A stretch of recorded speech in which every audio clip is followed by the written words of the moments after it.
عليكم ورحمة الله تعالى وبركاته.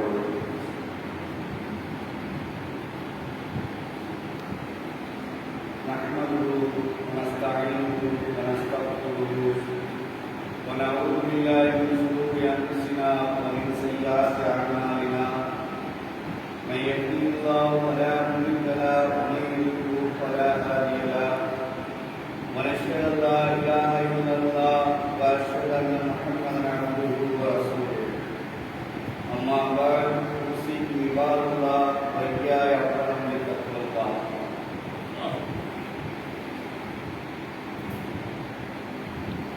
قال الله تعالى في القرآن الكريم وفي القرآن المجيد: وما كان الله ليضيع إيمانكم. قول النبي صلى الله عليه وسلم: أحب الدين حنيفة سمحة أو كما قال عليه الصلاة والسلام. அளவற்ற அல்லாஹ்வும் நிகரற்ற அன்புடையுமாகிய ஏகவல்லாஹ் அல்லாஹ்வின் திருநாமம் போற்றி, இவ்வையகத்திற்கு அற்புடையாய் அன்புபட்ட எம்பெருமானார் ரசூலே கரீம் ஸல்லல்லாஹு அலைஹி வஸல்லம் அன்னாருடைய வாழ்க்கை வழிமுறைகளை பின்பற்றி வாழ்ந்த உத்தம சத்திய சஹாபாக்கள், தாபீன்கள், தபா தாபீன்கள், குறிப்பாக புனிதம் நிறைந்த மஜ்லிஸில் அமர்ந்திருக்கக்கூடிய அல்லாஹ்வின் இறைநேச செல்வர்கள் மீதும் இறைவனுடைய கருணை என்றென்றும் நிலவட்டுமாக. ஆமீன். கண்ணியத்திற்குரிய அல்லாஹ்வின் நல்லடியார்களை, இஸ்லாமிய மார்க்கம் என்பது மனிதனுக்கு நல்ல ஒரு வழிகாட்டுதலையும் எடுத்துக்காட்டுதலையும், மனிதன் இப்படித்தான் வாழ வேண்டும், இந்த முறையில் வாழ்கின்ற பொழுது அவனுடைய வாழ்க்கை செழிப்பாக அமையும், நிம்மதியாக அமையும் என்பதுதான் இஸ்லாத்தினுடைய மார்க்கத்தினுடைய தத்துவமாக இருக்கின்றது. நபிகள் நாயகம் ஸல்லல்லாஹு அலைஹி வஸல்லம் அவர்கள் சொன்னார்கள்: அஹப்பு தீனி ஹனீஃபியத்துன் சமஹத்துன். தீனை, அதாவது இந்த மார்க்கத்தை ஒரு மனிதன் நேசம் கொள்கின்றான் என்று சொன்னால், இந்த மார்க்கத்தின் மீது நேசம் கொள்கின்றான். எப்படிப்பட்டவனாக? களப்பட்டவனாக, சத்தியத்தையும் அசத்தியத்தை விட்டு என்ன செய்கின்றான்? தூய்மை பெற்றவனாக, இஸ்லாத்தின் மீது முழுமையாக வரக்கூடிய இந்த மனிதரை அல்லாஹ் நேசிக்கின்றான் என்பதாக கண்மணி நாயகம் ஸல்லல்லாஹு அலைஹி வஸல்லம் அவர்கள் சொன்னார்கள். அப்பா ஹனீஃபியத்துன் அப்படின்னு சொன்னா அசத்தியத்தை விட்டு களப்பற்றவனாக, தூய்மை பெற்றவனாக, தன்னை முழுமையாக இஸ்லாத்திற்குள் ஆக்கிக் கொண்டவனை அல்லாஹ் என்ன செய்கின்றான்? நேசிக்கின்றான் என்பதாக கண்மணி நாயகம் ஸல்லல்லாஹு அலைஹி வஸல்லம் அவர்கள் சொன்னார்கள். பெருமக்களே, நம்ம என்ன செய்கின்றோம்? பேரளவில் என்ன செய்கிறோம்? இஸ்லாமியர்களாக இருக்கின்றோம். பெயர்கள் தாங்கிய இஸ்லாமியர்களாக தான் இருந்து கொண்டிருக்கின்றோம். ஆனால் முழுமையாக என்ன செய்யல? இஸ்லாமின் மீது நம்ம என்ன செய்யல? முழுமையான முறையில நம்ம என்ன செய்யல? இந்த உலகத்துல கொண்டு வரல, தன்னுடைய வாழ்க்கையில கொண்டு வரல. அதனாலதான் என்ன செஞ்சாங்க? நபிகள் நாயகம் ஸல்லல்லாஹு அலைஹி வஸல்லம் சொன்னாங்க, நீங்க முழுமையாக என்ன செய்யுங்க? உங்களை இஸ்லாத்திற்குள் அர்ப்பணித்துக் கொள்ளுங்கள். அப்படி அர்ப்பணித்துக் கொண்டீர்கள் என்று சொன்னால் அல்லாஹ் உங்களை நேசிக்கின்றான், அல்லாஹ் உங்களை பாராட்டுகின்றான், அல்லாஹ் உங்களை சீராட்டுகின்றான் என்பதாக கண்மணி நாயகம் ஸல்லல்லாஹு அலைஹி வஸல்லம் அவர்கள் சொன்னார்கள். என்று சொன்னால் அந்த பாராட்டுக்களையும் அந்த நேசங்களையும் நாம் எவ்வாறு சரி செய்து கொள்வது? ஒரு மனுஷனை உலகத்தில் வாழ்கின்ற பொழுது மற்றவர்கள் பாராட்டணும் அப்படின்னு சொன்னா இவன் என்ன செய்கின்றான்? மற்றவர்களுக்கு நல்லவர்கள் மாதிரி என்ன செய்கின்றான்? நடந்து காட்டுகின்றான். மற்றவர்கள் பார்க்கின்ற பொழுது நல்லவர்களை போன்று தோற்றம் அளிக்கின்றான். அவர்கள் பார்க்கின்ற பொழுது இவரை பார்த்தா மிக நல்லவர்களாக தெரிகின்றது என்ற தோற்றத்தையும் உருவத்தையும் மக்களுக்கு மத்தியில் ஆக்கிக் கொள்கின்றான். இந்த உலகத்தினுடைய புகழுக்காக வேண்டி, இந்த உலகத்தினுடைய கோளாரத்திற்காக வேண்டி இந்த உலகத்தில் ஆக்கிக் கொள்கின்றான். ஆனால் மறுமையினுடைய உலகத்திற்காக வேண்டி இவன் எதை கொண்டு ஆக்குவது? ஒரு மனுஷன் மறுமையினுடைய உலகத்திற்காக வேண்டி நாம் எதை கொண்டு ஆக்குவது என்று சொன்னால், நன்மை செய்யக்கூடிய விஷயத்தில் என்ன செய்யணும்? தன்னை அழகுபடுத்திக் கொள்ள வேண்டும். மற்றவர்களை உபசரிப்பதில் தன்னை அழகுபடுத்திக் கொள்ள வேண்டும்.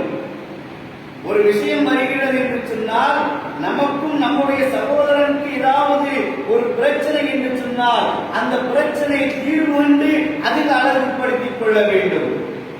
ஒரு குடும்ப தலைவனாக இருக்கின்றான், அந்த குடும்பத்தை நிர்வாகம் செய்யக்கூடியவனாக இருக்கின்றான். அந்த நிர்வாகத்தில் ஏதேனும் குழப்பங்கள் கூச்சல்கள் ஏற்பட்டுக் கொண்டு சொன்னால் அதில் இருந்து என்ன செய்யணும்? அழகிய முறையில் தீர்வு காண்டி அழகுபடுத்திக் கொள்கின்ற பொழுதுதான் மறுமையில் இந்த மனிதனுக்காக வேண்டி வெகுமதியையும் சன்மானத்தையும் அல்லாஹ் தஆலா ஆக்கி தருகின்றான் என்பதை நாம் சற்று உணர வேண்டும். ஏனென்று சொன்னால், நபிகள் நாயகம் ஸல்லல்லாஹு அலைஹி வஸல்லம் அவர்களோடு வாழ்ந்த சஹாபாக்கள் எப்படிப்பட்டவர்கள் என்று சொன்னால், நன்மை செய்யக்கூடிய விஷயத்திலும் சரி, மற்றவர்களை உபசரிக்கக்கூடிய விஷயத்திலும் சரி, மற்றவர்களை கண்ணியப்படுத்தக்கூடிய விஷயத்திலும் சரி என்ன செய்வார்கள்? நபி அவர்கள் எதை சொன்னார்களோ அதை அப்படியே செய்து காட்டுவார்கள். நபி அவர்கள் எந்த சுன்னத்தை விட்டு சென்றார்களோ அந்த சுன்னத்தை தன் வாழ்க்கையிலே நடத்தி காட்டுவார்கள். எதற்காக வேண்டி? நாளை மறுமையில் நபி அவர்களோடு நாம் இருக்க வேண்டும். நாளை மறுமையில் நபி அவர்களோடு இருக்க வேண்டும், உண்மையானவர்களோடு இருக்க வேண்டும், சுகதாக்களோடு இருக்க வேண்டும். மனப்பக்குவம் யாருக்கு இருந்துச்சு? அன்று வாழ்ந்தார்கள் அல்லவா சஹாபாக்கள் என்று சொல்லக்கூடிய அவர்களிடத்தில் இருந்தது. நபிகள் நாயகம் ஸல்லல்லாஹு அலைஹி வஸல்லம் அவர்கள் வருகை தருகின்றார்கள். அதாவது மதீனாவில் இருந்து வருகை தருகின்ற பொழுது ஜெருசலத்தில் என்ன செய்கின்றார்கள்? நீண்ட காலமாக ஜெருசலத்தில் அல்லாஹ்வை வணங்கிக் கொண்டிருந்தார்கள், அல்லாஹ்வை தரிசனம் செய்து கொண்டிருந்தார்கள். ஆனால் கிப்லாவை எதை கொண்டு அவர்கள் முன்னோக்கினார்கள் என்று சொன்னால், பைத்துல் முகத்தஸை என்ன செஞ்சாங்க? முன்னோக்கி கொண்டிருந்தார்கள். காபாவை செய்யல, முன்னோக்கல.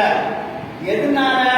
ரசூலுல்லாஹி ஸல்லல்லாஹு அலைஹி வஸல்லம் அவர்கள் பைத்துல் முகத்தஸை முன்னோக்கினார்கள் என்று சொன்னால், அங்கு வாழக்கூடிய மக்கள் எப்படிப்பட்டவர்கள் என்று சொன்னால், ஜெருசலத்தில் இருக்கக்கூடிய மக்கள் எப்படிப்பட்டவர்கள் என்று சொன்னால் யூதர்களாக இருந்தார்கள். அவர்களுக்கு மத்தியிலே ஒரு இணக்கத்தை உண்டு பண்ண வேண்டும், அவர்களுக்கு மத்தியிலே ஒரு சமரசத்தை உண்டு பண்ண வேண்டும், அவர்களுக்கு மத்தியிலே நல்முறவை ஏற்படுத்திக் கொள்ள வேண்டும் என்பதற்காக வேண்டி செஞ்சாங்க. ஸல்லல்லாஹு அலைஹி வஸல்லம் காபாவாக, அதாவது கிப்லாவாக முகத்தஸை பைத்துல் முகத்தஸை முன்னோக்கி என்ன செஞ்சாங்க? தொழுது கொண்டு இருந்தாங்க. ஆனா ரசூலுல்லாஹ்வுடைய உள்ளத்துல எப்படி இருந்துச்சு தெரியுமா? என்றாவது ஒரு நாளே நாம் என்ன செய்யணும்? காபாவை கிப்லாவாக ஆக்க வேண்டும் என்ற நோக்கங்களும் தேட்டங்களும் நபிகள் நாயகம் ஸல்லல்லாஹு அலைஹி வஸல்லம் அவர்களுடைய உள்ளத்திலும் இருந்தது, அவர்கள் உயிரோட்டத்திலும் இருந்தது. நாம் என்ன செய்ய வேண்டும்? அல்லாஹ் தஆலா காபத்துல்லாவை நமக்கு கிப்லாவாக ஆக்கி தர வேண்டும் என்ற ஏக்கங்களும் தேட்டங்களும் இருந்தது.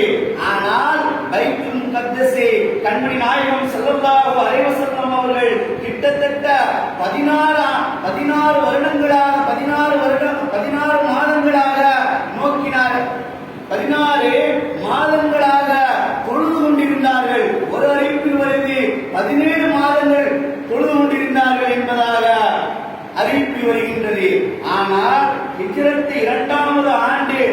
ரஜபு மாசம் 15வது தேதியில் என்ன செஞ்சாங்க? ரசபுடைய பிறை 15 என்ன செஞ்சாங்க? ஸல்லல்லாஹு அலைஹி வஸல்லம் அவர்கள் கஅபத்துல்லாவை நோக்கி தொழ ஆரம்பித்து விட்டார்கள்.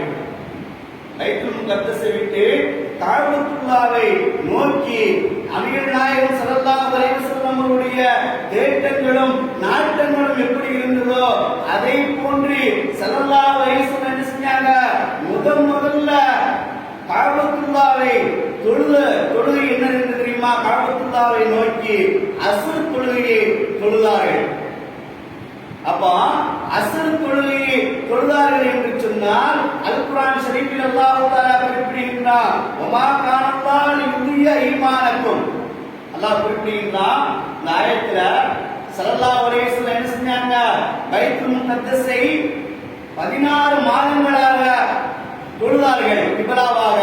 இன்னொரு அறிவிப்பில் வருது 17 மாதங்களாக கிப்லாவாக தொழுது கொண்டிருந்தார்கள் என்பதாக அறிவிப்பில் வருகின்றது. இதை அறிவிக்கக்கூடிய தொடர்பாளர் என்ன செய்கிறாங்க அப்படின்னு சொன்னா, மதீனாவில் இருந்து சில பள்ளிகளில் தொழுது கொண்டிருந்தார்கள். சில சஹாபாக்கள் தொழுது கொண்டிருக்கின்ற பொழுது அந்த வழியாக செல்கின்ற பொழுது ருக்குவில் இருக்கின்ற பொழுது நபிகள் நாயகம் ஸல்லல்லாஹு அலைஹி வஸல்லம் அவர்களும் நாங்களும் என்ன செஞ்சோம்? கஅபத்துல்லாவை முன்னோக்கி கிப்லாவாக தொழுதோம் என்ற செய்தி அவர்களுக்கு எட்டப்பட்டுச்சு. தொழுது கொண்டு இருக்கக்கூடியவர்கள் ருக்குவில் இருக்கக்கூடியவர்களை அப்படியே என்ன செய்தார்கள்? கிப்லாவை முன்னோக்கியவர்களாக திரும்பிக் கொண்டார்கள் என்ற வரலாறுகளையும் நமக்கு பதிவு செய்யப்படுகிறது புகாரி ஷரீஃபிலே. அப்ப அல்லாஹ் தஆலா இந்த ஆயத்தை இறக்குகின்ற பொழுது சஹாபாக்கள் எல்லாம் கேட்டாங்க, யா ரசூலுல்லாஹ், நம்மளை விட்டு மரணித்து விட்டார்களே, அவர்களுடைய நிலைமை என்ன? பைத்துல் முகத்தஸை பார்த்து தொழுதார்கள் அல்லவா? அவர்கள் தொழுதார்கள் அல்லவா? அவர்கள் நன்மை செய்தார்கள் அல்லவா? அவருடைய நிலைமை என்ன ஆகும் யா ரசூலுல்லாஹ் என்று கேட்கின்ற பொழுதுதான் அல்லாஹ் தஆலா இந்த ஆயத்தை இறக்குகின்றார். வமா கானல்லாஹு லியுதிய ஈமானக்கும், வமா கானல்லாஹு லியுதிய ஈமானக்கும். அல்லாஹ் என்ன செய்ய மாட்டான்? தொழுதவர்களுடைய வணக்கம் செய்தார்கள் அல்லவா? அவர்களுடைய வணக்க வழிபாடுகளை ஒருபோதும் என்ன செய்ய மாட்டான்? வீணாக்க மாட்டான் என்றார். இந்த ஆயத்தை கண்மணி நாயகம் ஸல்லல்லாஹு அலைஹி வஸல்லம் அவர்கள் தன்னுடைய தோழர்களுக்கு மத்தியிலே அல்லாஹ் தஆலா இந்த ஆயத்தை இறக்கி வைத்து விட்டான். அதனால் என்ன செய்ய வேண்டாம்? அன்பான தோழர்களே, நீங்கள் கவலை கொள்ள வேண்டாம், சஞ்சலம் கொள்ள வேண்டாம். நம்மை விட்டு மரணித்தவர்கள் ஒருபோதும் அவர்கள் செய்த வணக்கங்கள் என்ன செய்யாது? வீணாகாது என்பதாக அல் குர்ஆன் ஷரீஃபில் அல்லாஹ் தஆலா குறிப்பிடுகிறான் என்று சொன்னால், சூரத்துல் பக்ராவுல அல்லாஹ் தஆலா 143வது அத்தியாயத்தில் அல்லாஹ் தஆலா என்ன செய்கிறான்? இந்த ஆயத்தின் மூலமாக நமக்கு சுப செய்தியாக கண்மணி நாயகம் ஸல்லல்லாஹு அலைஹி வஸல்லம் அவர்கள் மூலமாக உணர்த்தி காட்டுகின்றார். அப்ப அப்படிப்பட்ட மார்க்கத்தில் இருக்கின்ற பொழுது நாம் செய்யக்கூடிய வணக்க வழிபாடுகளும் எப்படி இருக்க வேண்டும்? கண்மணி நாயகம் ஸல்லல்லாஹு அலைஹி வஸல்லம் அவருடைய நோக்கங்களும் தேட்டங்களும் இருந்ததன் காரணமாகத்தான் அல்லாஹ் தஆலா பைத்துல் முகத்தஸை பார்த்து தொழுது கொண்டிருந்த ரசூலுல்லாஹ்வை என்ன செய்தான்? அப்படியே திரும்ப செய்து விட்டான். இதற்காக வேண்டி தன்னுடைய ஹபீப் பிரியப்படுகிறார், கஅபத்துல்லாவை கிப்லாவாக ஆக்க வேண்டும் என்பதற்காக தன்னுடைய ஹபீப் பிரியப்படுகிறார் என்பதற்காக வேண்டி அல்லாஹ் தஆலா கஅபத்துல்லாவை என்ன செய்தார்? நமக்கு கிப்லாவாக கண்மணி நாயகம் ஸல்லல்லாஹு அலைஹி வஸல்லம் அவர்கள் தந்தார்கள் என்று சொன்னால், அப்படிப்பட்ட உன்னதமான மார்க்கத்திலே இருக்கின்றோம், சத்தியமான மார்க்கத்திலே நாம் இருக்கின்றோம் என்று சொன்னால் எந்த அளவுக்கு நம்ம அமல்களையும் தன்னுடைய வாழ்க்கைகளையும் என்ன செய்யணும்? ஒழுங்குபடுத்திக் கொள்ள வேண்டும். அப்ப நம்மளுடைய வாழ்க்கைகளையும் தரங்களையும் ஒழுங்குபடுத்திக் கொள்கின்ற பொழுது அல்லாஹ் தஆலா இந்த மனிதனுக்கு இந்த உலகத்திலேயும் கண்ணியத்தை ஏற்படுத்துகின்றான், நாளை மறுமையிலும் கண்ணியத்தை ஏற்படுத்துகின்றான். ஒரு மனுஷன் முழுமையான முறையில ஈமானோட சத்தியத்தோடு என்ன செய்கின்றான்? இஸ்லாத்தை முழுமையாக ஏற்றுக்கொண்டான் அப்படின்னு சொன்னா, அப்படி ஏற்றுக்கொண்டதற்கு பின்னாடி அவன் செய்யக்கூடிய ஒவ்வொரு வணக்கங்களும், அவன் செய்யக்கூடிய ஒரு தவறுகளுக்கும் அல்லாஹ் என்ன செய்கின்றான்? பதிவேட்டிலே பதிவு செய்கின்றான். மலக்குமார்களை வைத்து பதிவேட்டிலே பதிவு செய்கின்றான். ஒரு மனிதன் ஒரு தவறு செய்தால் ஒரு தவறுக்கு ஒரு தவறு தண்டனை தான். ஒரு தவறு செய்தான்னு சொன்னா அந்த மனிதனுக்கு என்ன செய்கின்றது? அல்லாஹ் தஆலா தண்டிக்கக்கூடியது ஒன்றாகத்தான் கணிக்கின்றான். ஒரு நன்மை செய்தால் அவனுக்கு என்ன செய்கின்றான்? அல்லாஹ் தஆலா 10 நன்மைகள் எழுதுகின்றான். அப்பா ஒரு மனுஷன் தவறு செய்தான் என்று சொன்னால், ஒரு முறை தவறு செய்தான் என்று சொன்னால் அந்த பதிவேட்டில் எழுதப்படுகின்றது ஒரு தவறுதலாக எழுதப்படுகின்றது. ஒரு நன்மை செய்தான் என்று சொன்னால் 10 நன்மைகளாக என்ன செய்கின்றார்?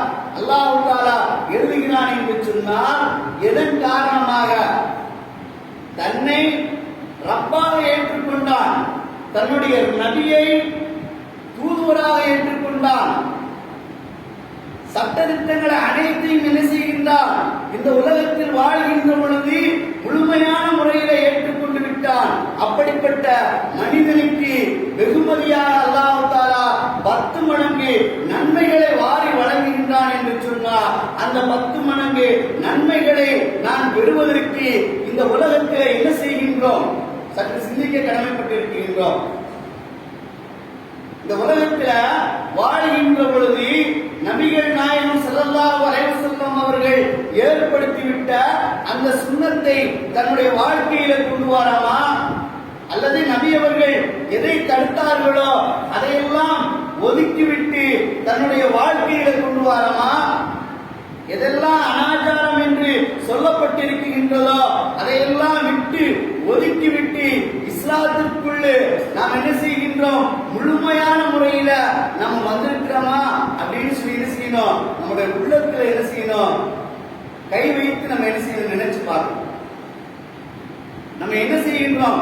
எப்படிப்பட்ட மார்க்கத்தில் இருக்கிறோம்? ஒரு உன்னதமான மார்க்கத்தில் இருக்கிறோம். மற்றவர்களுக்கு எடுத்துக்காட்டு சொல்லக்கூடிய ஒரு உன்னதமான மார்க்கத்தில் இருக்கின்ற பொழுது தன்னுடைய வாழ்க்கையும் வாழ்வியலையும் எப்படி நம்ம என்ன செய்யணும்? எதிர்கொள்ளணும் அப்படின்னு சொன்னா, கண்மணி நாயகம் ஸல்லல்லாஹு அலைஹி வஸல்லம் அவர்கள் எதை நமக்கு கற்றுத்தந்தார்களோ அதன்படி நம்ம என்ன செய்யணும்? அமல் செய்ய வேண்டும். ஒரு கிராமவாசி நபிகள் நாயகம் ஸல்லல்லாஹு அலைஹி வஸல்லம் அவர்களிடத்துல வருகை தருகிறாங்க. நபிகள் நாயகம் ஸல்லல்லாஹு அலைஹி வஸல்லம் அவங்க என்ன செஞ்சாங்க? தன்னுடைய தோழர்களுக்கு மத்தியில உரையாடி கொண்டிருக்கின்றார்கள்.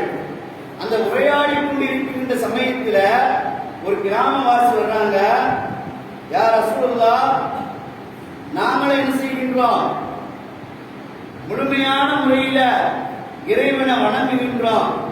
நாங்களே என்ன செய்கின்றோம்? நோன்பு வைக்கின்றோம். நாங்களும் என்ன செய்கின்றோம்? ஜகாத் கொடுக்கின்றோம். நாங்களும் தான தர்மம் செய்கின்றோம். ஆனா செல்வந்தர்கள் என்ன செய்யறாங்க? ஹஜ் செய்யறாங்க, உம்ரா செய்யறாங்க. ஆனா எங்களால் என்ன செய்ய முடியல? அதனுடைய வாய்ப்பு எங்களுக்கு இல்லையா யா ரசூலுல்லாஹ் அப்படின்னு என்ன செஞ்சாங்க? ஸல்லல்லாஹு அலைஹி வஸல்லம் கேட்டாங்க. அப்போ ஸல்லல்லாஹு அலைஹி வஸல்லம் சொன்னாங்க, என் அருமை தோழரே, நீங்கள் கேட்கக்கூடிய கேள்வி அனைத்தும் உண்மைதான். உங்களுக்கு முந்தி சென்றவர்களை விட இனி வரக்கூடியவர்களுக்கு ஒரு எடுத்துக்காட்டாக நான் ஒன்றை உங்களுக்கு கற்றுத்தரட்டுமா என்பதாக நபி அவர்கள் கேட்கின்ற பொழுது சஹாபாக்கள் யா ரசூலுல்லாஹ் கற்றுத்தாருங்கள் என்பதாக சொல்கின்ற பொழுது நபி அவர்கள் சொன்னார்கள், என்ன ஒரு அற்புதமான ஒரு வாக்கியங்களை சொன்னார்கள். என்ன சொன்னார்கள்? ஸல்லல்லாஹு அலைஹி வஸல்லம் அவர்கள் சுப்ஹானல்லாஹ் சொல்லுங்க அப்படின்னு சொன்னாங்க. 33 தடவை சுப்ஹானல்லாஹ் சொல்லுங்க, அல்ஹம்துலில்லாஹ் சொல்லுங்க, அல்லாஹு அக்பர் சொல்லுங்க அப்படின்னு செஞ்சாங்க. ஸல்லல்லாஹு அலைஹி வஸல்லம் இந்த 3 விஷயத்தை அவங்களுக்கு சொல்லி கொடுத்தாங்க. சொல்லி கொடுத்த மாத்திரத்துல என்ன செய்ய ஆரம்பிச்சாங்க? எல்லாரும் அமல் செய்ய ஆரம்பிச்சாங்க. எல்லாரும் என்ன செஞ்சாங்க? செல்வந்தர்களும் அமல் செய்ய ஆரம்பிச்சாங்க, ஏழைகளும் அமல் செய்ய ஆரம்பிச்சாங்க. ஆனா எல்லாரும் என்ன செய்யறாங்க? ஒட்டுமொத்தமாக அமல் செய்து கொண்டிருக்காங்க. யா ரசூலுல்லாஹ், அவங்களும் இந்த அமல் செய்யறாங்கல்ல அப்படின்னு கேட்டாங்க. அப்ப ரசூலுல்லாஹ் சொன்னாங்க, எந்த மனிதனுடைய உள்ளத்துல இறையச்சத்துடன் இறைவனுடைய பயபக்தியோடு சொல்லக்கூடிய ஒவ்வொரு தஸ்பீகளும் ஒவ்வொரு வணக்கங்களும் அல்லாஹ்வால் ஏற்றுக்கொள்ளப்படுகின்றதே, அப்படிப்பட்டவர்கள் தான் முந்தியவர்கள், இறைவனிடத்திலே முஹப்பத்துக்குரியவர்கள், பிரியப்படக்கூடியவர்கள் என்பதாக கண்மணி நாயகம் ஸல்லல்லாஹு அலைஹி வஸல்லம் அவர்கள் சொன்னார்கள். ஏனென்று சொன்னால் சஹாபாக்களுடைய நிலைகள் எப்படி பாருங்க. எல்லாருமே நோன்பு வைக்காங்க, எல்லாருமே தான தர்மம் செய்யறாங்க. ஆனா எங்களால என்ன செய்ய முடியல? செல்வந்தர்கள் மட்டும்தான் என்ன செய்யறாங்க? ஹஜ் செய்யறாங்க, உம்ரா செய்யறாங்க.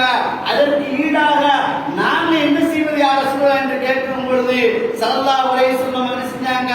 இப்படி ஒரு தஸ்பீஹ கற்றுக் கொடுத்தார்கள் என்று சொன்னால் இந்த சமூகத்தில் இருக்கக்கூடியவர்கள், இஸ்லாத்தில் இருக்கக்கூடியவர்கள் எல்லாரும் என்ன செய்ய முடியாது? வசதி படைத்தவர்களாக இருக்க மாட்டோம். ஒவ்வொருவருக்கும் என்ன செய்யுமா? பின்தங்கித்தான் இருப்போம்.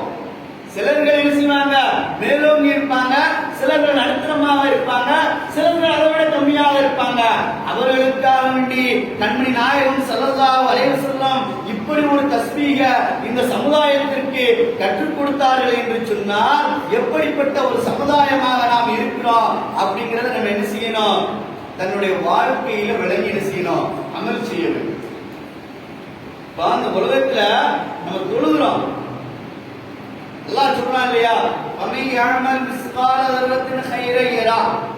ஒரு மனுஷன் இந்த உலகத்துல ஒரு அமல் செய்கின்றான் என்று சொன்னா அந்த அமல் என்ன செய்ய மாட்டான்? அல்லாஹ் பாரபட்சமாக இருப்பது கிடையாது. அந்த அமல் செய்தான் சொன்னா அதற்குண்டான கூலியை கொடுப்பான். ஒரு மனுஷன் தவறு செய்தான் என்று சொன்னா அதற்குண்டான தண்டனை என்ன செய்வான்? அல்லாஹ் தஆலா கொடுப்பான் என்று அல் குர்ஆன் ஷரீஃப்ல அல்லாஹ் குறிப்பிடுகின்றான். அப்ப அமல் செய்கின்ற பொழுது அந்த அமலுக்குண்டான பரிகாரத்தை அல்லாஹ் தஆலா என்ன செய்கின்றான்? ஒருபோதும் அடியார்களுக்கு என்ன செய்ய மாட்டான்? வீணான முறையில என்ன செய்ய மாட்டான்? ஆக்க மாட்டான். அதைத்தான் அல் குர்ஆன் ஷரீஃப்ல அல்லாஹ் தஆலா குறிப்பிடுகின்றான். மா கானல்லாஹு லியுதிய ஈமானக்கும், உங்களுடைய வணக்கங்களும் உங்களுடைய வழிபாடுகளையும் நாம் ஒருபோதும் என்ன செய்ய மாட்டோம்? வீணாக்க மாட்டோம் அப்படின்னு செய்யறான் அல்லாஹ் தஆலா அல் குர்ஆன் ஷரீஃப்ல குறிப்பிடுகின்றான். பெருமக்களே, நாம என்ன செய்ய வேண்டும்? இந்த உலகத்துல வாழ்கின்ற பொழுது நல்ல அமல்கள் செய்ய வேண்டும். இந்த உலகத்துல வாழ்கின்ற பொழுது நல்ல அமல்கள் செய்கின்ற பொழுதுதான் இறைவனிடக்கும் நமக்கு மத்தியில் என்ன செய்யாது? எந்த ஒரு திரையும் இருக்காது. ஒரு மனுஷன் இந்த உலகத்துல வாழ்கின்ற பொழுது எப்போதும் சதாவும் என்ன செய்கின்றான்? திக்ர் செய்கின்றான். மனுஷன் இந்த உலகத்துல வாழ்கின்ற பொழுது எப்போதும் அல்லாஹ்வுடைய ஃபிக்ரிலையும் அல்லாஹ்வுடைய சிந்தனையிலும் இருக்கா அப்படின்னு சொன்னா அல்லாஹ் என்ன செய்கின்றான்? அவனுக்கு உதவியாளராக இருக்கின்றான். கண்மணி நாயகம் ஸல்லல்லாஹு அலைஹி வஸல்லம் அவர்கள் ஒரு கட்டத்தில் சொன்னார்கள், ஒவ்வொரு தொழுகைக்கு பின்னாடியும் நீங்க என்ன செய்யுங்க? இந்த ஒரு தஸ்பீஹ நீங்க சொல்லிக்கொண்டே வாங்க அப்படின்னு ஸல்லல்லாஹு அலைஹி வஸல்லம் சொன்னாங்க. லா ஹவ்ல வலா குவத்த இல்லா பில்லாஹில் அலியில் அலீம். அப்பா ஒவ்வொரு தொழுகைக்கு பின்னாடியும் இந்த தஸ்பீஹ நீங்க சொல்லிக்கிட்டே வாங்க அப்படின்னு ஸல்லல்லாஹு அலைஹி வஸல்லம் சொன்னாங்க. அப்படின்னு சொன்னா எதற்காக வேண்டி? மனிதர்களுடைய உள்ளங்களையும் மனிதனுடைய தேட்டங்களையும் என்ன செய்ய வேண்டும்? இறை அன்பால் அவனை ஒற்றிக் கொள்ள வேண்டும். இறைவனுடைய பக்திகள் அவனிடத்திலே வர வேண்டும். இப்போ ஒரு மனுஷனுக்கு அல்லாஹ் தஆலா அதிகமான வளங்களை கொடுக்க வேண்டும் அப்படின்னு நாடிட்டாங்கன்னு சொன்னா இந்த உலகமே நினைச்சா என்ன செய்ய முடியாது? தடுக்க முடியாது. இந்த உலகமே நினைத்தாலும் தடுக்கவே முடியாது. அல்லாஹ் தடுத்து விட்டான் என்று சொன்னால் இந்த உலகத்தில் இருக்கக்கூடிய அனைவர்களும் சேர்ந்து அந்த மனிதருக்கு நாம் கொடுத்துவிட முடியும் நினைச்சோம்னா கொடுக்கவே முடியாது. இதைத்தான் கண்மணி நாயகம் ஸல்லல்லாஹு அலைஹி வஸல்லம் சொன்னாங்க, இந்த உலகத்துல அல்லாஹ் எந்த ஒரு மனிதனுக்கு தடுக்க வேண்டும் என்று நினைத்திருக்கின்றானோ அதை ஒருபோதும் என்ன செய்ய முடியாது? இந்த உலகமே நினைத்து அந்த மனிதனுக்கு வழங்கிவிட முடியாது. அல்லாஹ் கொடுக்க நினைப்பதை மனிதனால் தடுக்க முடியாது என்பதாக கண்மணி நாயகம் ஸல்லல்லாஹு அலைஹி வஸல்லம் அவர்கள் சொன்னார்கள். பெருமக்களே, இந்த உலகத்துல நாம் வாழ்கின்ற பொழுது நல்ல அமல்கள் செய்ய வேண்டும். நல்ல விஷயத்தை மக்களுக்கு மத்தியில நாம் எடுத்து சொல்ல வேண்டும். ஒரு முன் உதாரணமாக இருக்க வேண்டும். சஹாபாக்கள் தான் செய்த அமல்கள் வீணாகி போய்விடுமோ என்ற கேள்வியை எழுப்பினார்கள். தான் அமல் செய்தவர்கள் மரணித்து விட்டார்கள், அவர்களுடைய நிலை என்ன என்ற செய்தியை நபிகள் நாயகம் ஸல்லல்லாஹு அலைஹி வஸல்லம் அவருடைய கேட்டதற்காக வேண்டி அல்லாஹ் தஆலா சன்மானமாக வெகுமதியாக அல்லாஹ் தஆலா இந்த ஆயத்தை இறக்கி வைத்தான் என்று சொன்னால் என்ன காரணம்? அவர்கள் என்ன நோக்கமாக இருந்தார்கள்? நான் செய்த அமல்கள் ஒருபோதும் வீணாகி விடக்கூடாது, நாம் வணங்கிய தொழுகைகள் ஒருபோதும் வீணாகி விடக்கூடாது, நாம் செய்த தான தர்மங்கள் ஒருபோதும் வீணாகி விடக்கூடாது, மரணித்தவர்களுடைய நிலைமைகள் என்ன அப்படிங்கிற சந்தேகம் யார்கிட்ட இருந்துச்சு? சஹாபாக்கள்கிட்ட இருந்துச்சு. அதனாலதான் என்ன செஞ்சாங்க? சஹாபாக்கள்கிட்ட கேட்டாங்க. அப்பா பைத்துல் முகத்தஸை பார்த்து தொழுதவர்கள், வணக்கம் செய்தவர்கள், வணக்க வழிபாடுகளில் ஈடுபட்டவர்களுடைய நிலைமை என்ன ஆகும் யா ரசூலுல்லாஹ் என்பதாக கேட்கின்ற பொழுதுதான் அல்லாஹ் தஆலா இந்த ஆயத்தை சுப செய்தியாக இறக்கினார். மா கானல்லாஹு லியுதிய்ய ஈமானக்கும், உங்களுடைய வணக்கங்களும் உங்களுடைய வழிபாடுகளும் உங்களுடைய ஈமானையும் அல்லாஹ் தஆலா ஒருபோதும் வீணாக்க மாட்டான் என்பதாக அல் குர்ஆன் ஷரீஃபிலே அல்லாஹ் குறிப்பிடுகிறான் என்று சொன்னால், இந்த உலகத்திலே வாழ்கின்ற பொழுது, நல்ல அமல்கள் செய்கின்ற பொழுது, நல்ல தான தர்மங்கள் செய்கின்ற பொழுது, மற்றவர்கள் மத்தியில சகோதரத்துவத்தை ஏற்படுத்துகின்ற பொழுது, இருவருக்கு மத்தியிலே ஒரு இணக்கத்தை ஏற்படுத்துகின்ற பொழுது, அந்த இணக்கத்திற்கு 10 மடங்கு நன்மைகளை அல்லாஹ் தஆலா வாரி வழங்குகின்றான் என்று சொன்னார். அந்த வாரி வழங்க வேண்டும் என்று சொன்னார். இந்த உலகத்தில் வாழ்கின்ற பொழுது நபிகள் நாயகம் ஸல்லல்லாஹு அலைஹி வஸல்லம் அவர்கள் எந்த வாழ்க்கையை நமக்கு வாழ்ந்து காட்டினார்களோ, எந்த அமல்களை நமக்கு செய்து காட்டினார்களோ, அந்த அமல்களை அனைத்தையுமே தன்னுடைய வாழ்க்கையிலே கொண்டு வந்து இறைவனுக்கும் ஸல்லல்லாஹு அலைஹி வஸல்லம் அவர்களுக்கும் நாளை மறுமையில் நபிகள் நாயகம் ஸல்லல்லாஹு அலைஹி வஸல்லம் உடைய ஷஃபாத்தை பெறக்கூடிய மக்களாகவும், நாளை மறுமையில் ஹவுலுல் கௌசர் என்று சொல்லக்கூடிய தடாகத்தில் கண்மணி நாயகம் ஸல்லல்லாஹு அலைஹி வஸல்லம் அவருடைய பொருட்கரங்களால் நீர் குடித்து சொர்க்கத்திற்கு செல்லக்கூடிய பாக்கியத்தை அல்லாஹ் தஆலா உங்களுக்கும் எனக்கும் தந்தருள் புரிவானாக. வாஹிர் தாவானா அல்ஹம்துலில்லாஹி ரப்பில் ஆலமீன். அஸ்ஸலாமு அலைக்கும்.